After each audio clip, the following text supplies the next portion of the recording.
So here we are in Neil's garden, surrounded by Neil's favorite plants, Nellie R. Stevens holly, my all-time go-to shrub, dwarf Yopon holly, my mainstay for low shrubs. We also have wind chimes overhead, and we have sundials. It wouldn't be Neil's garden without about 20 or 30 sundials in the shade. I know, it makes no sense. We have a very special feature for you now, a man talking about his all-star plants, Rob Weir, Shades of Green in Frisco. Visiting with Rob Weir at Shades of Green Nursery in Frisco, and Rob specializes in adapted and native plants.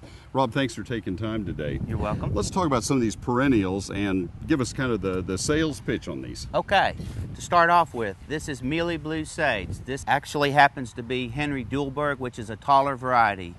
Beautiful indigo bloom, starts blooming in April. Gonna bloom all the way up past Thanksgiving, almost till Christmas.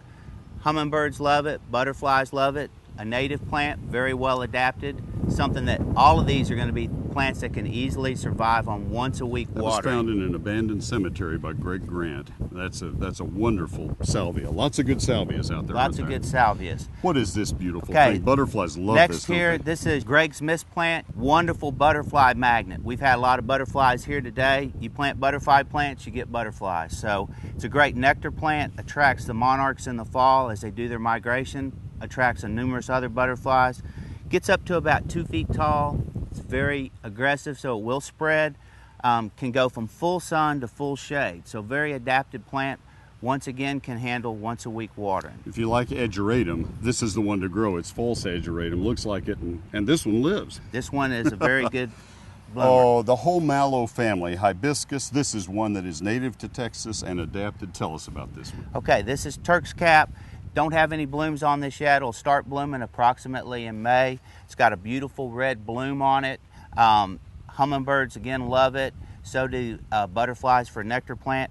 Very adaptive, again. Can go from full sun to full shade. Can go from very dry to very wet. So covers almost all the extremes. Tell us about this little baby. One of my favorites, this is Blackfoot Daisy. This is a common native plant growing on the roadsides here. This plant will get about 2 feet wide. It's got a mounding habit, gets up to about 8 to 10 inches. Starts blooming in March, gonna once again bloom almost all the way up Thanksgiving to Christmas. Butterflies love to land on it. Looks good in drifts where it'll get very large, about 2 feet wide. Does real well. Once again, this is almost allergic to sprinkler systems, so you need to give it good drainage.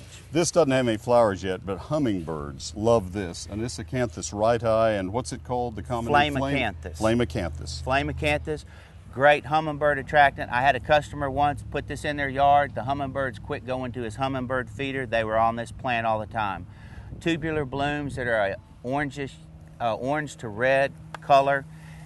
It forms like a deciduous shrub, gets up to about 4 feet. Kind of marginally hardy here, isn't it? We found it to be very hardy here. Like I said, very hardy here, isn't it? I'm real good plant, no problem. I lost mine in a cold winter, but that was many years ago. I love this I've plant. had it where you can cut it to the ground if it gets too tall and it'll come right back. What do we have here? This is Zexminia. This plant, once again, another native, has these nice little yellow blooms. Very adaptive. Once again, a plant that can go from full sun to full shade. Does want to be in drier soil conditions. As I said before, all of these are once a week water type plants. A lot of people love this plant. They just really love this. I do too. It's not in bloom here in this plant, but there's the label and you can kind of see. There's little pictures, small little tubular blooms. This is pink skullcap. It's a very small plant, about the size of a basketball. Hummingbirds love it, and does real well from part sun to full sun. This will grow along with all the others and makes a wonderful foreground plant. Very good. Rob, you specialize in these. You go into an independent retail garden center, you'll get the help in choosing the ones that are adapted. That's Thank you, my friend. Thank you. All right, thanks to Rob Weir very, very much. We have magical water fountains coming up in a moment. Before we do that though, this is a portal from one room to another room in my landscape. You have rooms in your gardens. You can't go in that room right now. That room is being remodeled. I'm not going to show it to you. We'll show it to you in an upcoming week or two. This portal represents the beginning of another part of our garden. I'll show you another couple of places where I've done that in a moment. Again, magical water fountains right after this. One of my favorite ingredients in the kitchen, onions. Sweet onions to be exact. Today I'll be showing you my favorite way to bake an onion. We'll also be making a caramelized onion and gorgonzola pizza.